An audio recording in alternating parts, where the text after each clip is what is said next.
mä sanon perussuomalaista sen, että kun me katsotaan näitä galluppeja, niin ettei nyt vaan sitten käy sillä tavalla, että jos me ollaan meillä jotenkin huomaamatta tässä, että hetkinen demarit vastoin ennakko-odotuksia, niin nouseekin mahdollisesti kokoomuksen ohi, mutta kannattaa muistaa, että perussuomalaisten Gallup-kannatus versus sitten mitä kellotetaan vaalipäivänä, niin on ollut aika eri. Kyllä. Jolloin voidaan olla tilanteessa, että Petteri Orpo eikä myöskään Sanna Marin, kumpikaan näistä ei ole se seuraava pääministeri, tai pääministerikokeilas, hallitustunnustelija, vaan se voipi olla perussuomalaisten Riikka Purra.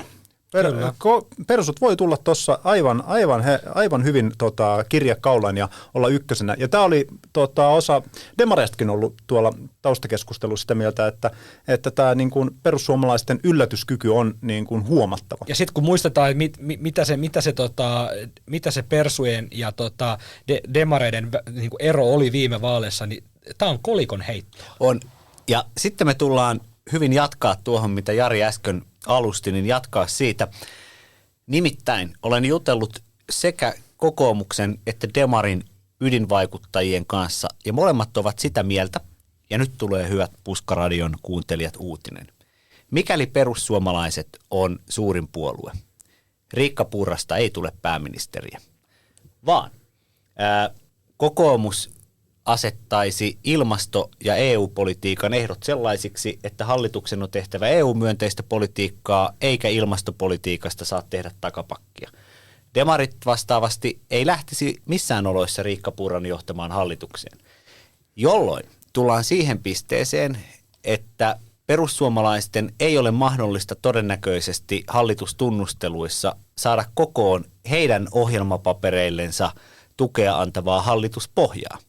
Ja saatetaan olla siinä parlamentaarisessa tilanteessa, että vaalien jälkeen neuvottelukierroksella eduskuntaryhmien puheenjohtajat joutuvat sitten parin viikon kuluttua toteamaan, että ensimmäinen tunnustelija, tässä tapauksessa Riikka Purra, ei löytänyt enemmistöhallituksen taakse parlamentaarista pohjaa, ja sitten neuvottelumandaatti siirtyy seuraavaksi suurimmalle puolueelle, joko sitten kokoomukselle tai demareille.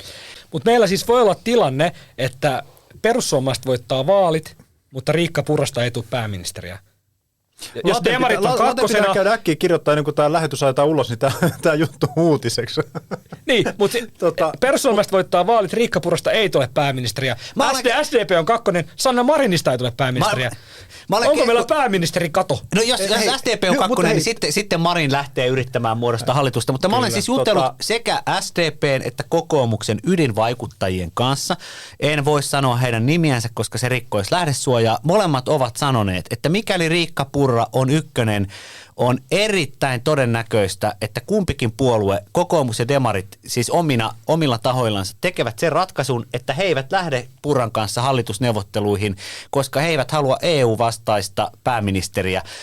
Eli kokoomus ja SDP pelaa perussuomalaiset pois. Joo, ja tämähän ei ole parlamentaarisessa demokratiassa mitenkään väärin. Totta kai perussuomalaiset voivat sanoa, että tämä on julkeaa, mutta ei se ole, koska jos ajatellaan näin, että meillä on yksi puolue, joka kannattaa EU-eroa, Riikka Purra tuli sen Jarille sanoneeksi, niin ei ole mitenkään väärin, kun EU on Suomen turvallisuuden ja koko politiikan selkäranka pitkältä osin, niin ei ole mitenkään väärin se, että sen puolueen johtajasta muut puolueet eivät halua pääministeriä, joka edustaisi Suomea siellä Eurooppa-neuvoston kokouksissa. Ja tämä on se syy. Ja toinen on ilmastopolitiikka. Niin on erittäin pitkän työn takana, että Purra pystyisi mitenkään muodostamaan hallitusta, jossa hän olisi pääministeri. Ja siis tässä skenaariossa meneekö se late sitten niin, että kokoomus ei loihi lausumaan tätä ääneen ennen vaaleja, toisin kuin Marin teki demareiden osalta, siis tätä perussuomalaisten kanssa yhteistyöstä kieltäytymistä, jotta ei hätytetä omia tavallaan sitä oikeasta konservatiivisiipeä, ja sitten toisaalta pidetään hallitusneuvotteluihin mennessä niin enemmän pelikortteja itsellään kädessä tavallaan suhteessa demareihin, kun lähdetään miettimään, että kenen kanssa hallitusta voitaisiin lähteä kokoamaan. Totta kai, kokoomuslaiset... Mutta toisaalta demarithan nyt tietää viimeistään, nyt kun he kuuntelevat tämän, saavat tämän kaiken tämän tiedon tästä ohjelmasta, niin siellä demari-esikunnassa ajatellaan, että Herra Jumala, niinkö ne meinaavat siellä kokoomuksessa tehdä? Meidän asemathan hallitusneuvotteluissa paranivat juuri 3 pykälää.